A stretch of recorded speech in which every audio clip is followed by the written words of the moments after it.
하고 하는 거죠? 맞죠? 예. 네, 여러분 반갑습니다. 제가 키가 작네요. 네, 먼저 제가 잠깐 한 20분 정도 도시는 무엇으로 혁신하는가 이런 제목으로 일단 발제를 하고요. 그리고 여기 세 분 패널을 모시고 토론을 하도록 그렇게 하겠습니다. 네, 여러분 반갑습니다. 네.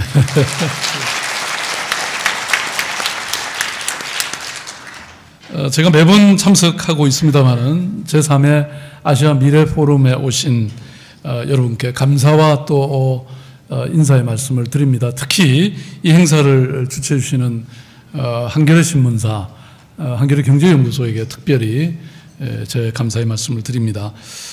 저는 오늘 우리의 이 연대와 인연 또 우정이 우리들 도시와 삶을 더욱더 행복하게 만들 것이라고 확신합니다. 여러분도 그러시죠? 네. 인류의 절반 이상이 이미 도시에 살고 있습니다. 그리고 이런 도시화는 굉장히 급속히 대규모로 이루어지고 있습니다. 저는 도시의 성장, 도시의 승리야말로 우리 인류의 미래와 직결되어 있다 그렇게 생각합니다.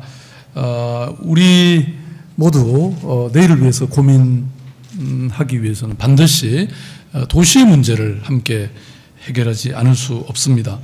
2013년 리더십의 변혁이라고 하는 주제로 만났지만 결국 시대를 이끄는 리더십이라는 것은 저는 그 개인이 아니라 또 어느 한 특정의 리더가 아니라 정말 다수의 개인, 이 집단 지성의 선택에 달려있다 이렇게 봅니다.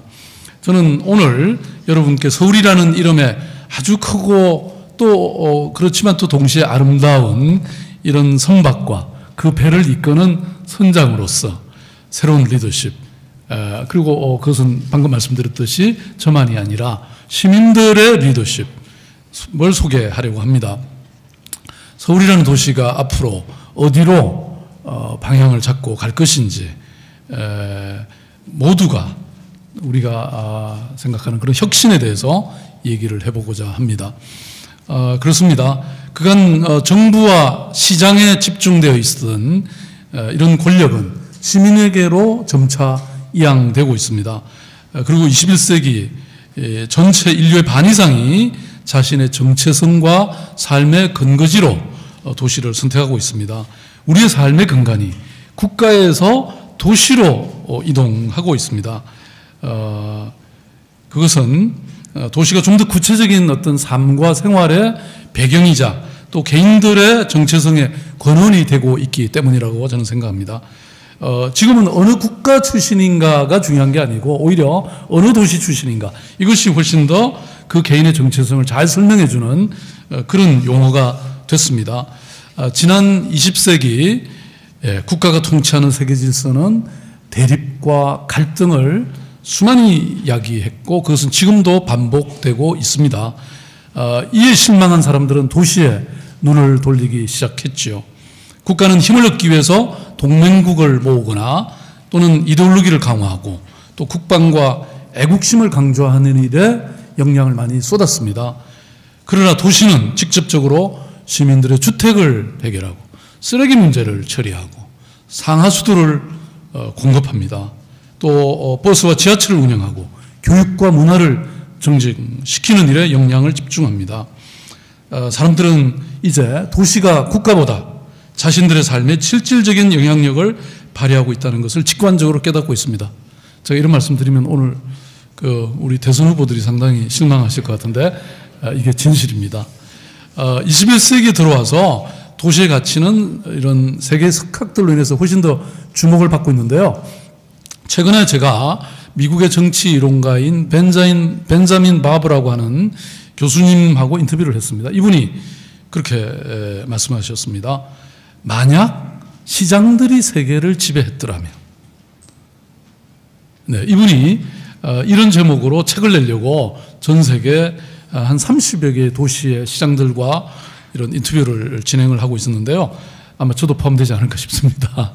네, 도시경제학 분야의 세계적인 권위자인 또 하버드 대학교의 경제학과 에드워드 글레이저라고 하는 교수님은 도시의 성리라고 하는 책에서 20세기 인류의 최고의 발명품은 도시다, 이런 얘기를 한 것도 바로 저는 이런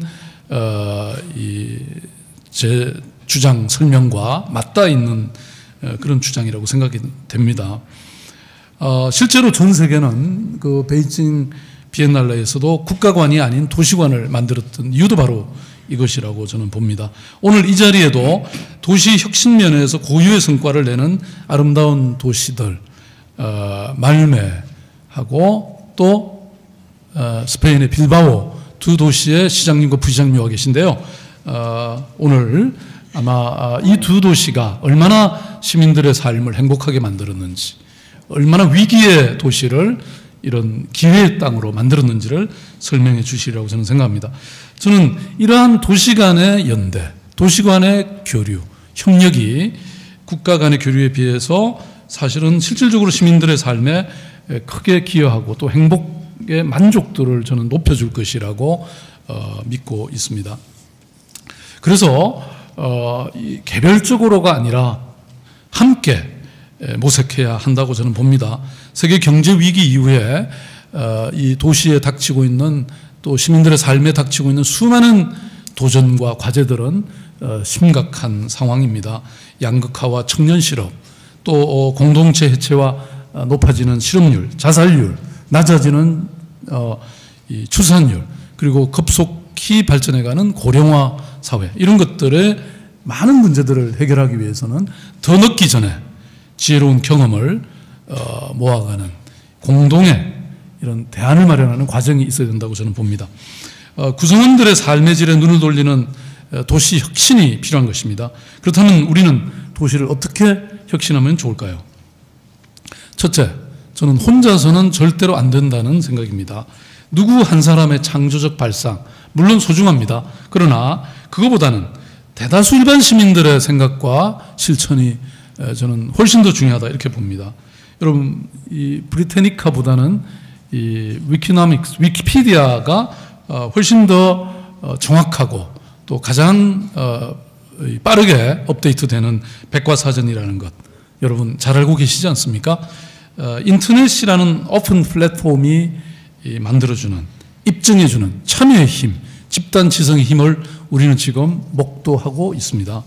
도시의 혁신도 마찬가지라고 저는 생각합니다. 시민들이 참여하고 다양한 사회 주체 구성원들이 협력만 한다면 저는 이런 많은 문제들이 손쉽게 해결될 수 있다고 믿습니다.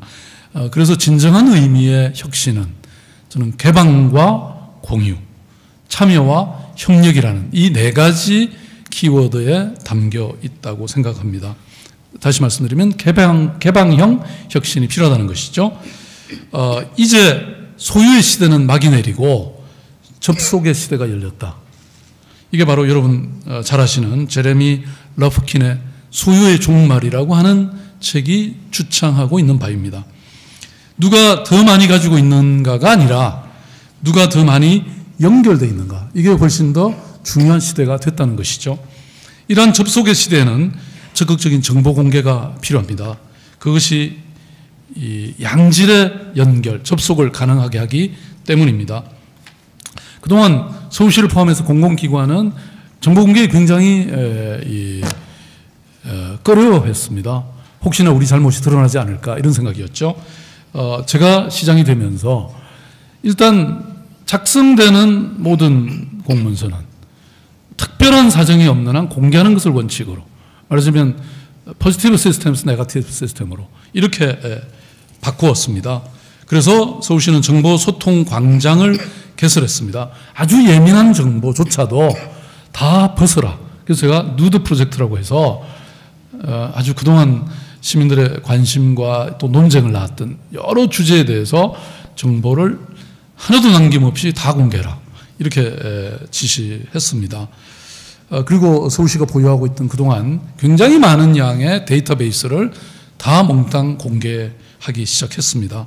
저는 이것은 서울시정이 투명하게 됨으로써 시민들이 참여할 수 있는 수기적 민주주의의 기반을 제공하는 것일 뿐만 아니라 더 나아가서 경제적 부의 창출도 가능하게 됐다. 저는 이렇게 봅니다. 이미 IT 전문가들이 서울시가 공개한 이 정보들을 가지고 공공 애플리케이션들을 만들기 시작했습니다. 저는 이것이 1년, 2년이 되지 않아서 굉장한 경제적 효과를 낳을 것이라고 믿습니다. 그리고 이러한 접속의 시대는 공유의 시대, 공유의 도시를 가능하게 만들어주고 있습니다.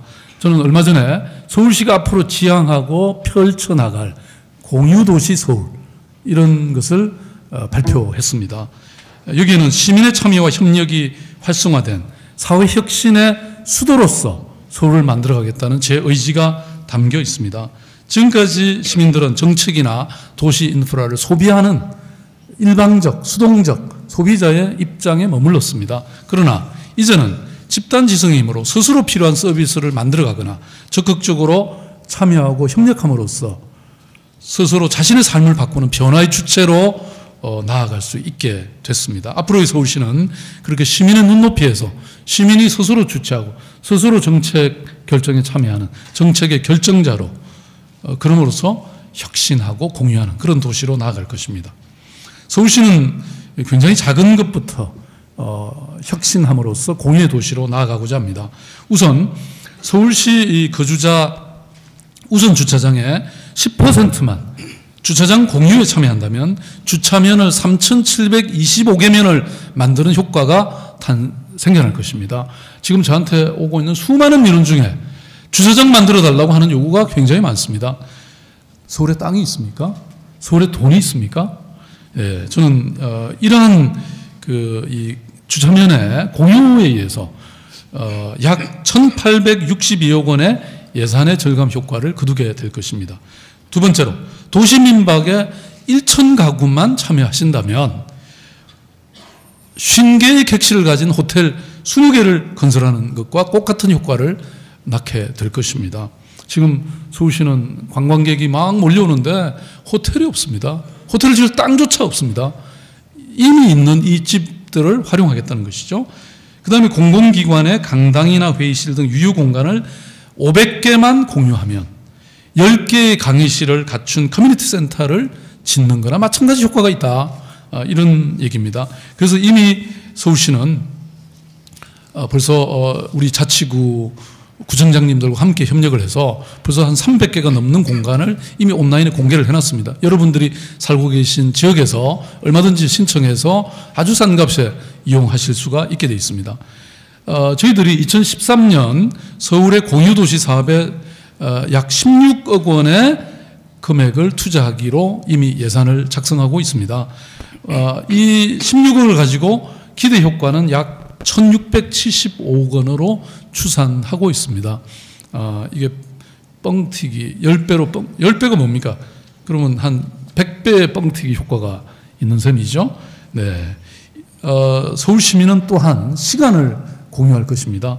서울은 500년 조선 왕조의 도읍으로서의 한양과 약 500년 정도 한성백제의 수도였습니다.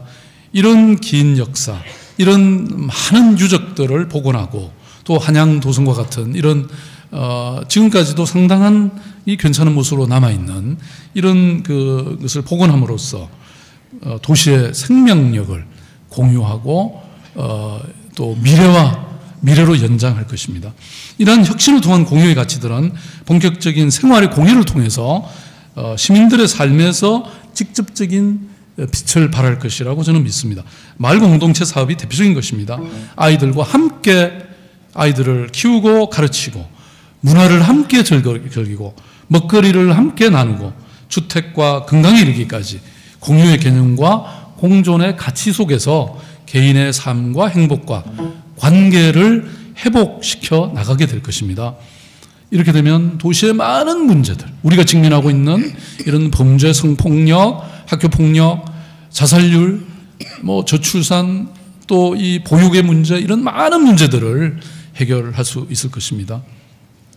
특히 복지 사각지대에서 소외받는 시민들이 이웃의 관심 안으로 들어오게 될 것이고 범죄율이 감소할 것이고 다양한 종류의 사회 비용들이 절감될 것입니다.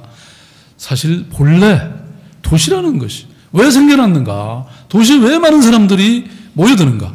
그것은 바로 도시라는 것은 혁신의 플랫폼이기 때문입니다. 저는 여러분들 역사를 통해서 보시면 말하자면 모든 혁신은, 모든 문명은 결국은 어떤 이런 집단적 구조, 바로 도시에서 생겨났다는 걸 우리가 알 수가 있습니다.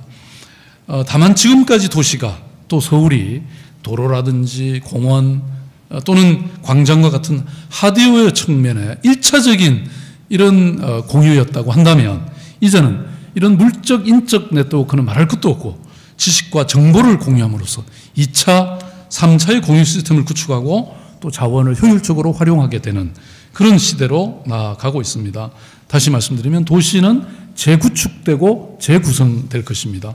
자연과 인간, 기술과 역사, 그리고 시민의 행복과 지속 가능한 성장이 공존하는 그런 내일을 위해서 공유의 힘으로 도시를 혁신해 나아갈 것입니다. 무엇보다 서울시는 또 이러한 혁신에 굉장히 유리한 도시입니다. 무엇보다 우리에게는 오래된 공유의 문화가 있습니다. 우리의 몸에는 공유의 유전자가 살아 숨쉬고 있습니다.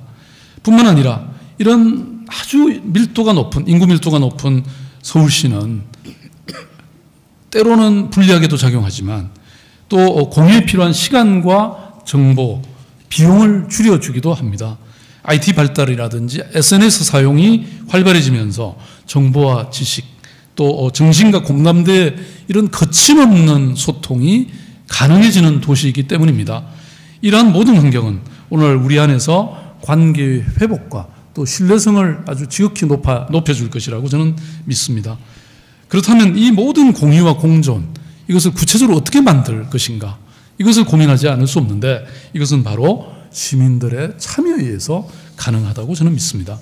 진정한 도시의 혁신과 원동력은 바로 사람에게 있습니다. 이 도시의 구성원인, 주인인 시민에게 있습니다. 정보, 지식, 생각, 경험의 공유가 바로 이러한 참여의 기반이 될 것입니다. 저는 이러한 공유와 혁신, 시민 참여에 있어서 무엇보다도 과정과 절차를 공유하는 것이 가장 중요하다고 믿습니다.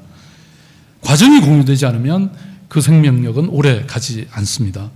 모든 저는 행정은 결과가 아니라 과정이라고 저는 주장하고 있습니다. 이러한 과정의 공유를 통해서만이 다양한 주체와의 장기적이고 또 미래적인 그런 협력적 거버넌스가 가능해집니다. 이제 서울시는 금년부터 이미 저희들은 실험을 했습니다. 500억을 투입해서 이것은 시민 여러분들이 결정하는 대로 여러분들이 가장 소중하다고 하는 곳에 쓰십시오 라고 해서 참여 예산제가 시작이 됐습니다. 저는 장기적인 서울의 미래상을 그리는 이른바 도시계획, 장기적인 도시계획을 그리는 서울 2030을 그리는데도 설 플랜, 시민단이 함께 했습니다. 이 중에는 아주 초중고등학교 학생들도 별도로 청소년 참여단이라는 걸 만들어서 참여했습니다. 시민의 삶의 질을 결정하는 사회복지, 시민복지 기준선이라고 하는 이 프로젝트에도 1000명의 시민들이 대표로 모여서 했던 원탁회의가 포함되어 있었습니다. 이러한 혁신과 공유는 관주도로는 잘 이루어지지 않을 것이라고 믿습니다. 서울시는 중간 지원기관으로 남을 것입니다. 시민들이 주체가 될, 그럼으로써 그 효과가 커질 것이라고 믿습니다. 오늘 이 자리에는 혁신과 공유, 또 전환도시와 도시재생에 있어서 탁월한 경험을 가진 계신 분들이 국제적으로 많이 오셨습니다. 지금 계신 모든 분들은 이제 이미 너무나 훌륭한 서울 시민들이시고 또 서울 시민의 좋은 또 동료이자 선배들이시기도 합니다. 어떤 분들과 함께 서울이 나아갈 바를 공유하게 될 것인지 오늘 충분한 토론을 통해서 저는 좋은 결론이 나타날 것이라고 믿습니다. 모쪼록 좋은 우정 많이 나누시고 또 좋은 혁신의 아이디어 많이 얻어가시기 바랍니다. 다시 한번 서울시장으로서 우정의 인사를 드립니다. 고맙습니다.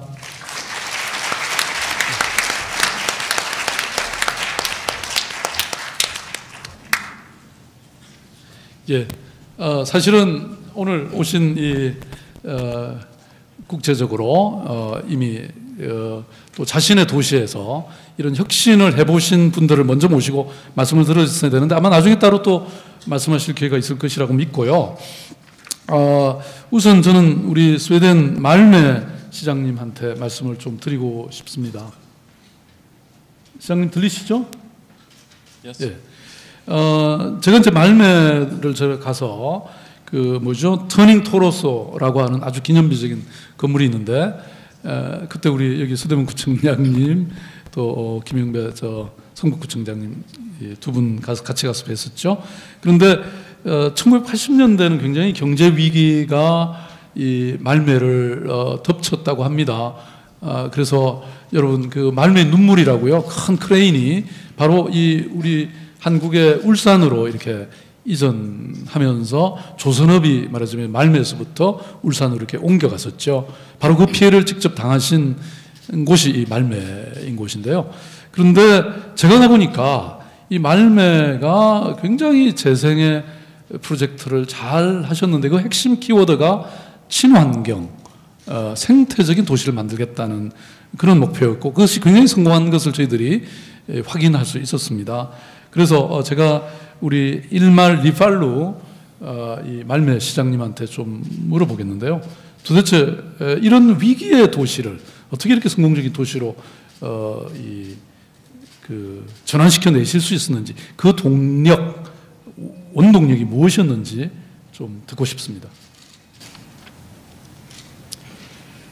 Thank you, Mayor. I tried to, in short, say that I will later tell you more about the story. But first of all, we were in a very severe crisis. We are a city, an industrial city, very competitive industrial city. But during a period of about 20 years, more and more of our industry just went away. But that crisis became acute from 1990 to 1995. Then we lost every fourth job in the city. Almost all the big industries was closed down due to what's happening in the rest of Europe. What happened in 1989? Do you remember that? November 1989, the Berlin Wall, the Iron Curtain was taken down. And suddenly, the city of Malmö, an industrial city, and other industrial cities were facing that the tiger economies were not longer on the other side of the world, like Korea or Taiwan or these places. The tiger economies were just on the other side of the Baltic Sea, 500 kilometers away from us, where they maybe didn't have as efficient factories as we have, maybe about 80% of our efficiency, but their salaries were 10% of our salaries. So lots of industries moved away, and we were in a very, very drastic situation. The unemployment rate growth from 2% to 22% in a very short period. And then we had to rethink and to find a vision. I was elected mayor in 1994 with my own majority, and having a deficit in the city budget, having an unemployment rate that was so big, and at the same time tell the industrial town that the industrial path is closed. That was a tough situation. And what we did there was to try to form a common vision where we invited the universities, where we invited the trade unions, where we invited the NGOs, where we invited the citizen to be a part of forming a new vision for the city. And that was very much, of course, based on what was the discussion in Rio 92, when we were talking about the agenda for the 21st century, where the environmental issues, the climate issues, the biodiversity, how to fight the poverty in the world, all these issues became very, very obvious for us. So that was the main challenge for us, to form a new vision, not a plan, because the plan is old the day it's printed, but to put up beacons in what direction do we want the city to go, and give that over to the companies, to the business leaders, to the university thinkers. How can I, in my profession, work during that direction? Changing an industrial city to be a knowledge-based city, changing the city to see from the geographic point of view that we are in a possibility to be a transport hub for the eastern part of Europe. How do we do that? And how do we become an environmentally friendly city? That was a challenge for us. It's great. 예, 그 말씀 중에서 여러분 다 들으셨지만 뭐 시장님 자신의 어떤 큰 비전보다도 사실은 이런 대학이라든지 그 말매에 또 조합, 노동조합이라든지 또 기업이라든지 이런 다양한 그 사람들이 모여서 함께 말매의 그 위기에 처한 그런 뭐 방금 설명하셨지만 굉장히 심각했네요. 기업들이 다 떠나고 뭐 그렇게 실업률이 높아지고 이런 위기의 상황에서 말매가 어떻게 할 것인지에 대한 이런 의견을 모았다고 하는, 저는 그게 우리가 배워야 될 핵심이 있는 게 아닌가. 리더라는 게 자기의 어떤 식견도 중요하지만 이런 공동체 구성원들의 의견을 어떻게 모아낼 것인가 하는 것을 모아가는, 그게 저는 시장님이 아주 가장 잘하신 것 같긴 한데, 그런데 제가 또 하나 물어보고 싶은 것은, 그런데 이제 그 도시를 이렇게 새롭게 전환하고 또 혁신하는 과정에서 이렇게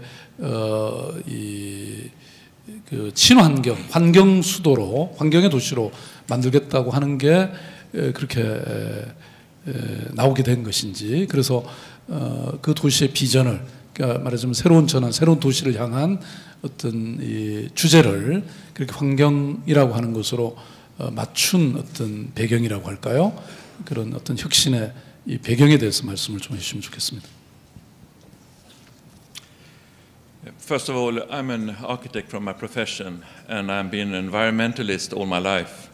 So that was, of course, very important parts for me myself. But I believe what's happened in Rio 92 was the first time when the United Nations gathering saw what's happening with the world and focused on that. And I felt that if you're talking about the future, you must see what is borrowing the young generation. What are the most important questions for the coming generations?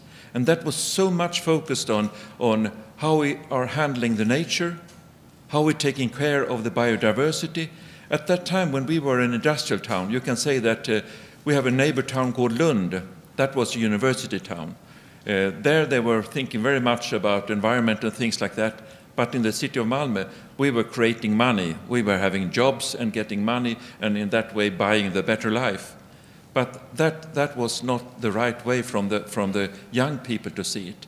So the shift we did, first of all, like I say, that was a triggering factor. We built the bridge between Malmö and Copenhagen. That bridge was met with a lot of protests from young people. Said, you are going to build a highway bridge, creating more car traffic, destroying more nature. And our challenge was to show that we can build a bridge where the main traffic is train traffic, electric powered trains, to commute, to make a bigger region, Malmö-Copenhagen region. We can make that region building, enhancing more transportation, but environmentally friendly transportation. And that focused very much on air quality in how you take care of the wastewater and the solid waste and all these sort of things, and how we are producing electricity. At that time, we owned 5 nuclear power stations also.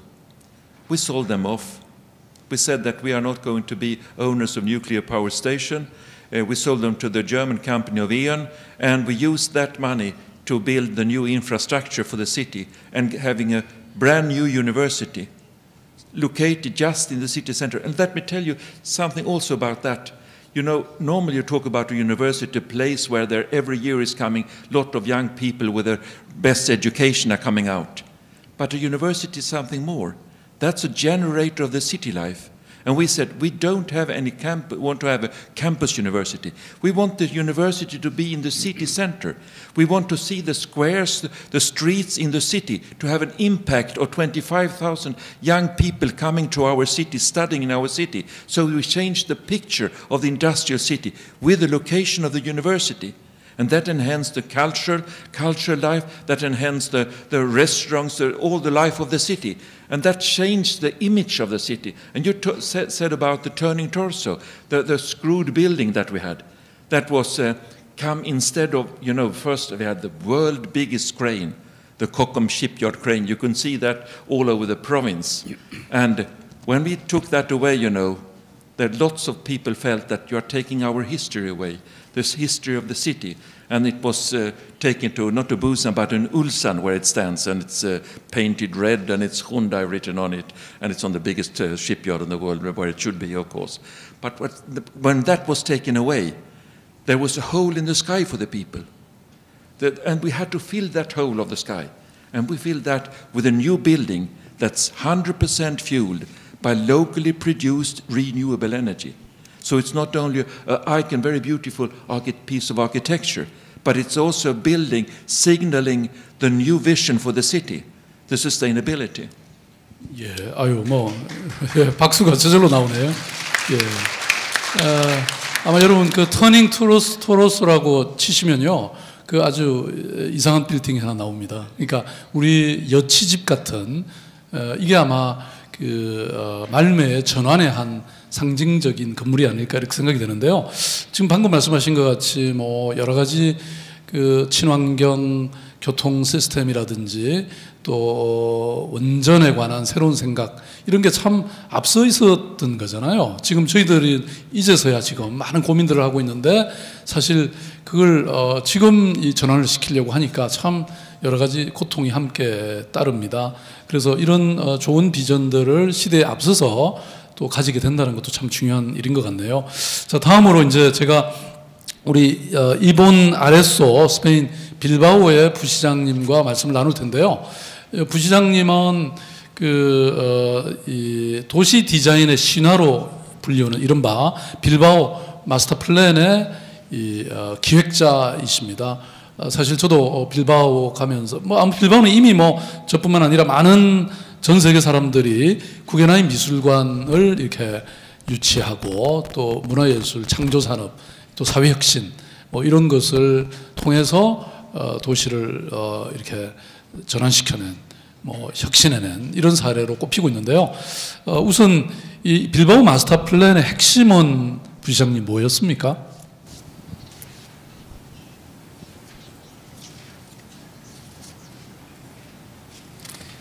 Gracias, señor alcalde. Vamos a ver. Bilbao, lo mismo que Malmö, fue una ciudad de industria pesada, de industria no diversificada. Siderurgia, construcción naval, maquinaria pesada. Y eso también en los años 80, 90 entró en una profunda crisis y produjo un impacto social y urbano muy importante en la ciudad. Decadencia de todo el sistema industrial, muy altos índices de desempleo. Llegamos al 25% de paro en el área metropolitana y algunos municipios al 30% de desempleo. Tasas migratorias negativas. Había venido mucha gente del campo a la ciudad a trabajar, eso se vuelve para atrás.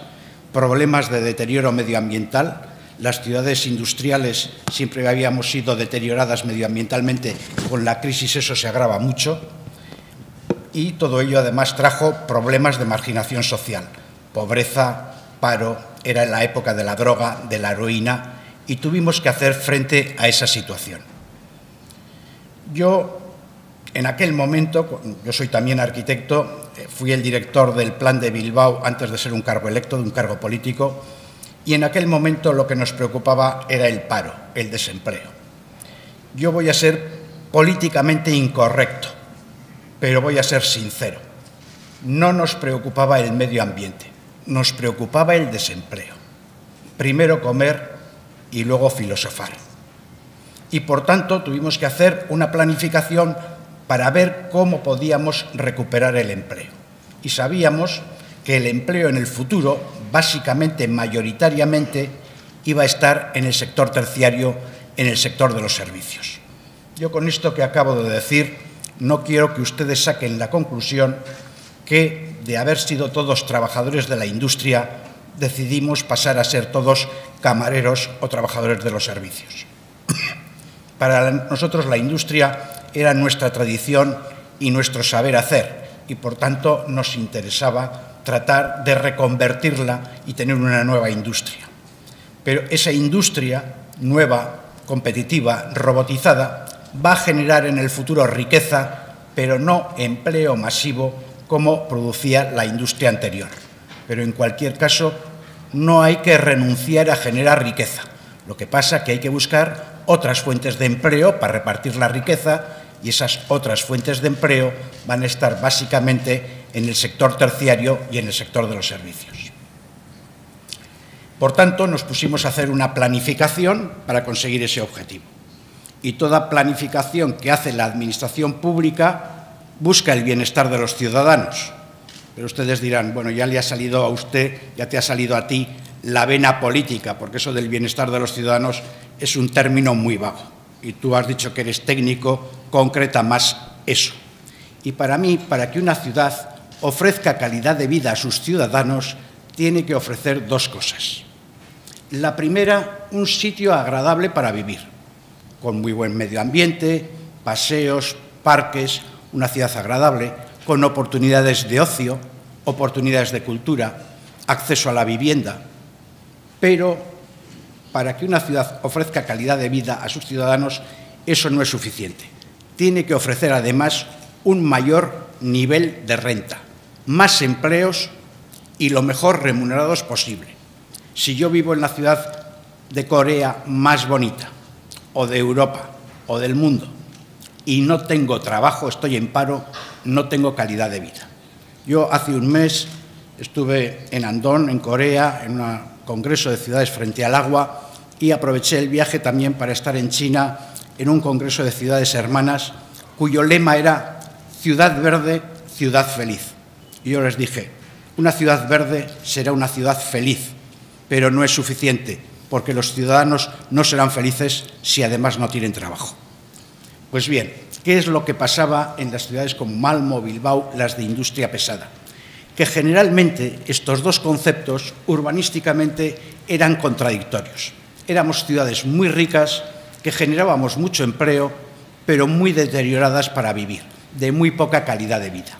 Y el problema es que cuando esto se nos vino abajo y se nos cayó, el deterioro medioambiental es el principal factor de pérdida de competitividad que puede tener una ciudad para atraer las actividades terciarias que para implantarse requieren entornos mucho más selectivos y mucho más cuidados. Y por tanto nos vimos en la obligación de cambiar todo nuestro chasis físico de ciudad fea, sucia e industrial en una ciudad más amable y más bonita para conseguir nuestro objetivo, que era el empleo. Y aunque nuestro objetivo era el empleo, tuvimos que recurrir al medio ambiente para conseguir ese objetivo.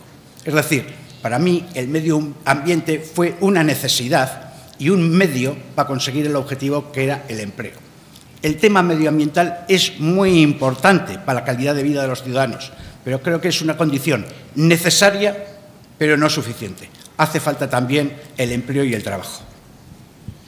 예, 우리가 이제 보통 이런 도시의 어떤 이상이나 비전을 설정할 때는 굉장히 이제 이상주의에 빠질 가능성이 있는데, 우선 밥이 중요하다, 일자리가 중요하다, 고용이 중요하다라는 말씀 참 굉장히 시사적인 것 같습니다. 그러면서 그것이 생태와 일자리, 또 문화예술과 일자리, 결국 어떻게 보면 구겐하임 미술관이 빌바오에 감으로써 그만큼 일자리가 또 늘어난 게 아닐까. 바로 그 말씀을, 아까 서비스 산업이라는 게 관광하고도 직결되는 것이니까 아마 그 말씀을 하신 게 아닌가 싶습니다.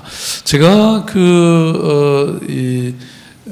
이렇게 사회 혁신, 소셜 이노베이션하고 이거 관련해서 국제적인 활동을 하다 보니까 이 빌바오에 소셜 이노베이션 파크이라고 하는 사회 혁신 공원, 사회 혁신 파크이 만들어져 있다는 것을 제가 알게 됐습니다. 그래서 그쪽에서 일하시는 분들도 제가 만나게 됐는데, 이 빌바오에서는 이런 사회 혁신이 어떻게 행정과 도시의 변화에 영향을 미치고 있는지 한번 말씀을 좀 들어볼까요?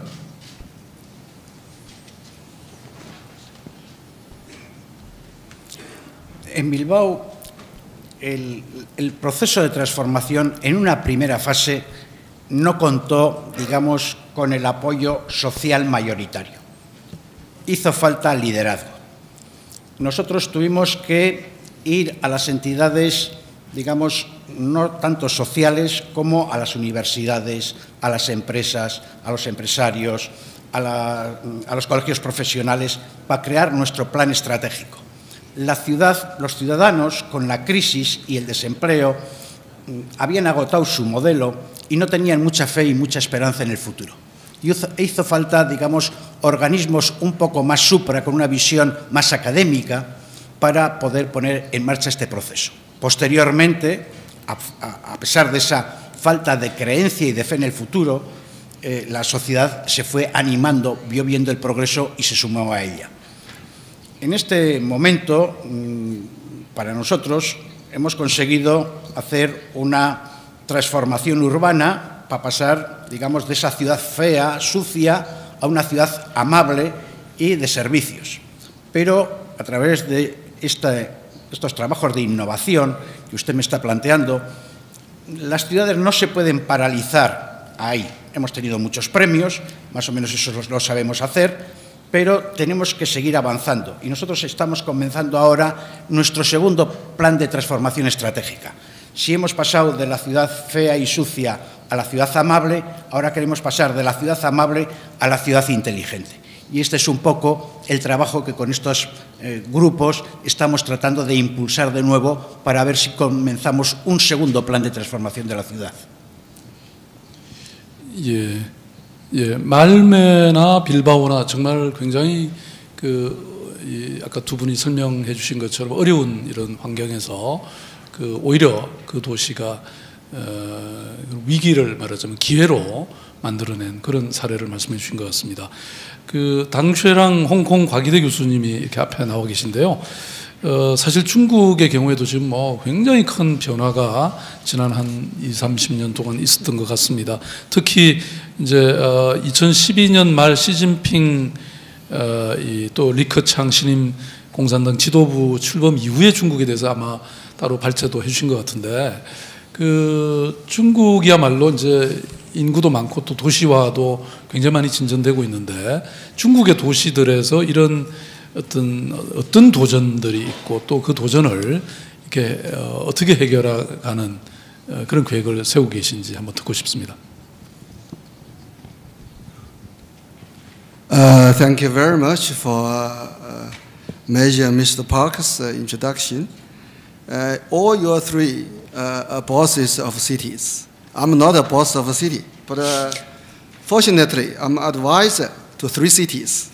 One is Shenzhen, its cultural, educational development, and to Chongqing. Of course, the boss now is in trouble for its international connections. Also, I'm an advisor for a very small city for environmental protection. The Chinese urbanization, perhaps is not perhaps. It is a World Bank has two reports on China's urbanization challenges. It is the largest and the quickest urbanization process in recorded history. In the past 25 years, at least 300 million people moved from countryside to cities. In the next 15 years, there will be some 250 to 300 million people continue to move to cities. So the Chinese cities are all faced with enormous challenges, and you cannot imagine.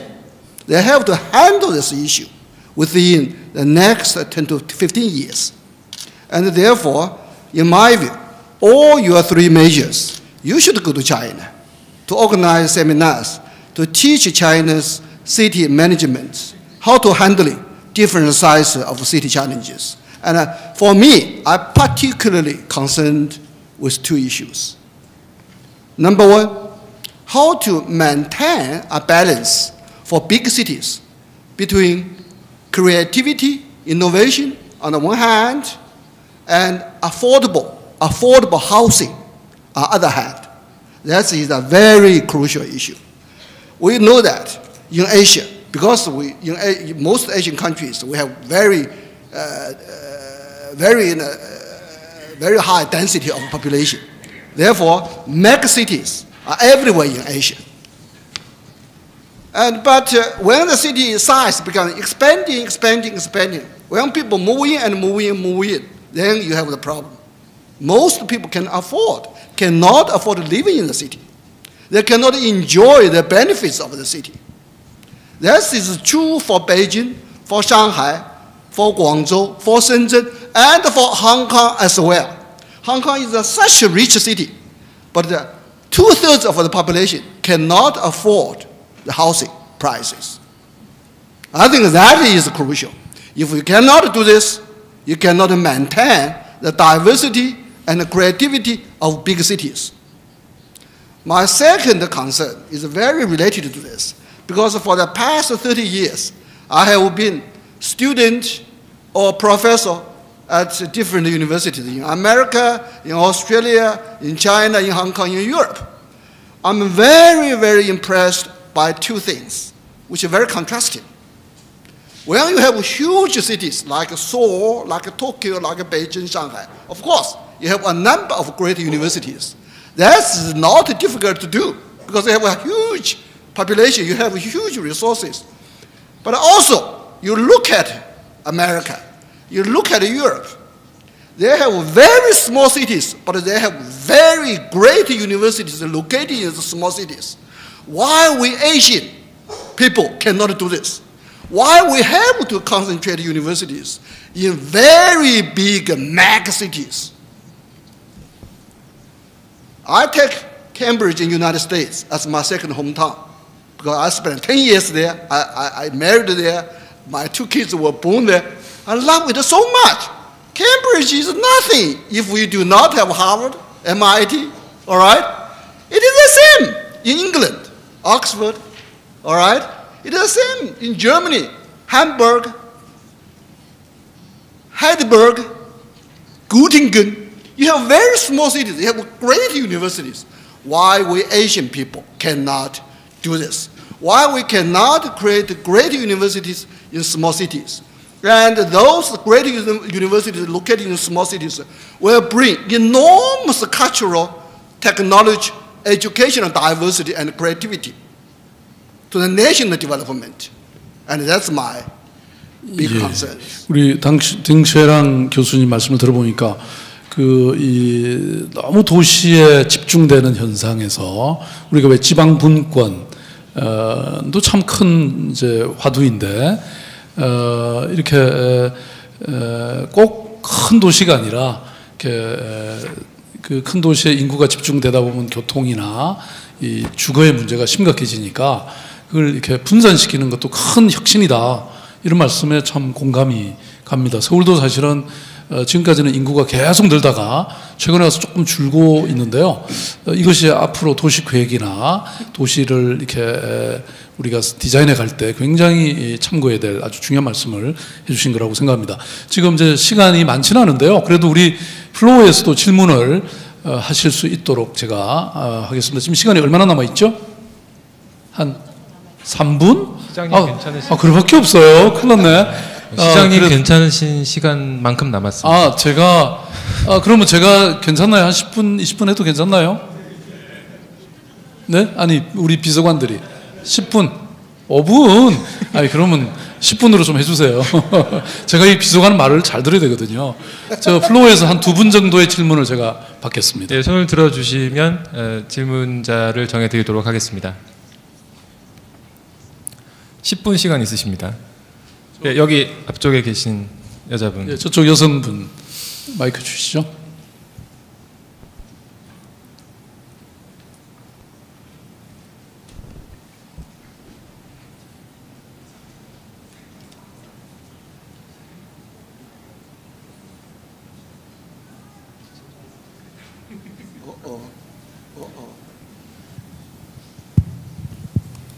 안녕하세요. 저는 9월 달에 공유도시를 이렇게 얘기를 하신, 서울시에서 이렇게 발표를 하셨잖아요. 그 부분에 관심이 많은 대학생입니다.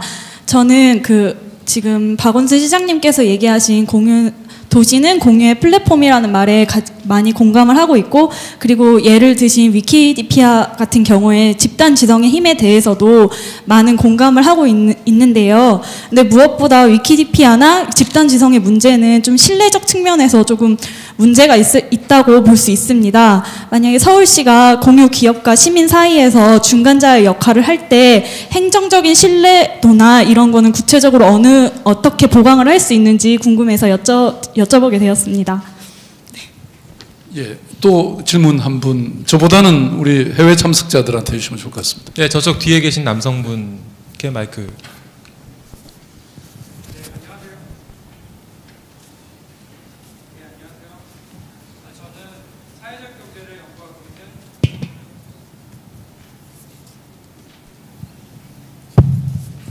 저는 사회적 경제를 연구하고 있는 김형돈이라고 합니다.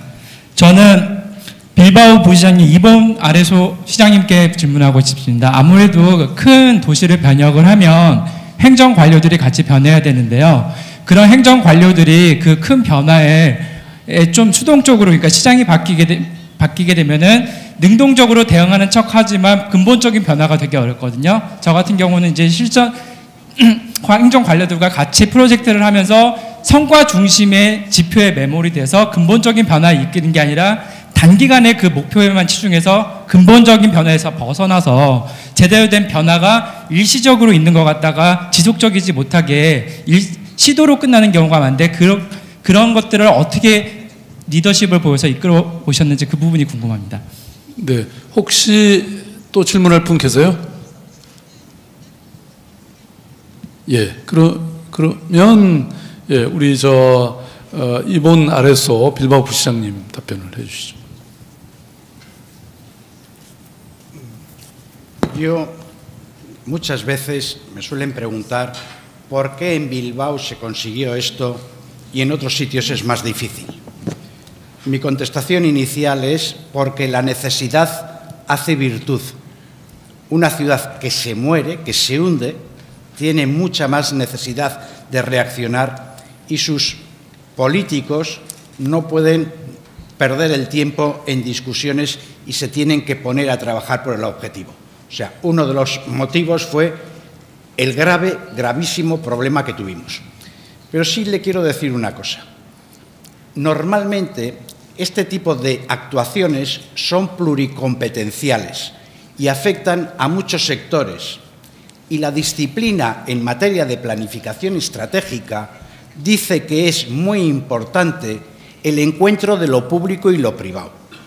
Yo no le quiero quitar importancia al encuentro de lo público y lo privado. Es muy importante, pero no es la clave de nuestro éxito. ¿Por qué? Porque el encuentro de lo público y lo privado no suele ser especialmente difícil de conseguir. Si yo desde el sector público al sector privado le ofrezco operaciones que tengan una rentabilidad propia de ese sector, no estoy hablando de especulaciones ni nada, sino el propio beneficio industrial propio del sector, el sector privado para eso está y entra. Lo que es mucho más complicado de conseguir es el encuentro de lo público y lo público. ¿Qué quiero decir con esto de lo público y lo público? En una ciudad inciden competencias de muchas administraciones.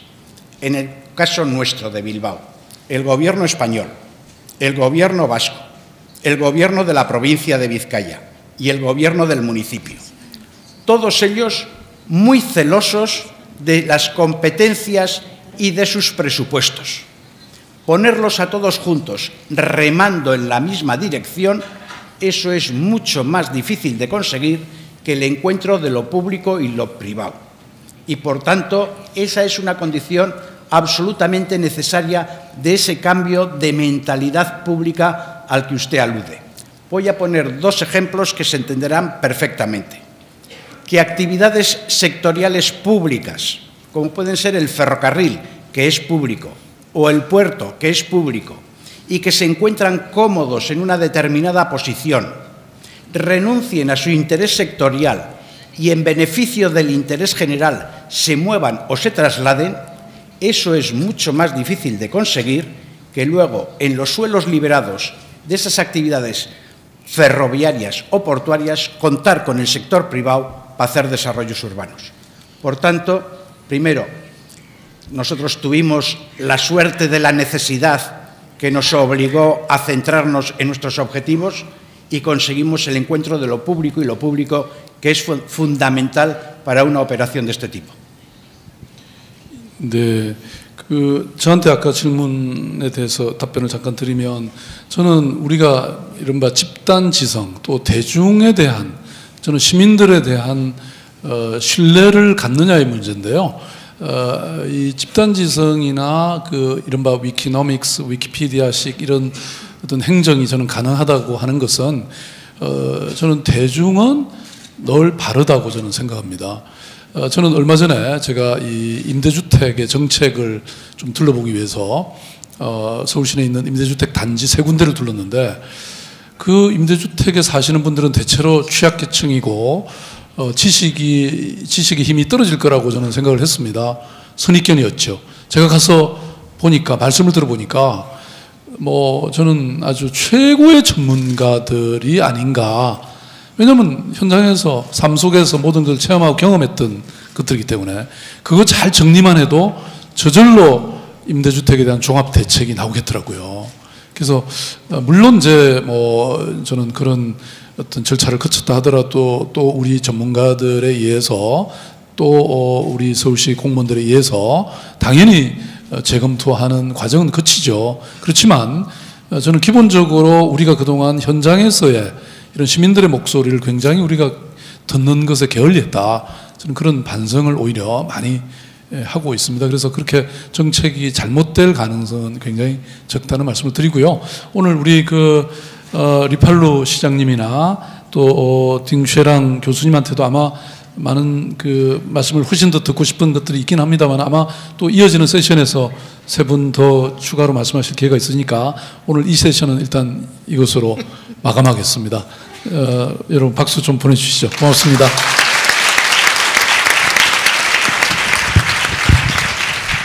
네, 박원순 시장님, 이본 아레소 빌바오 부시장님, 일마르 리팔루 말메 시장님, 그리고 띵 쉐량 교수님 감사합니다.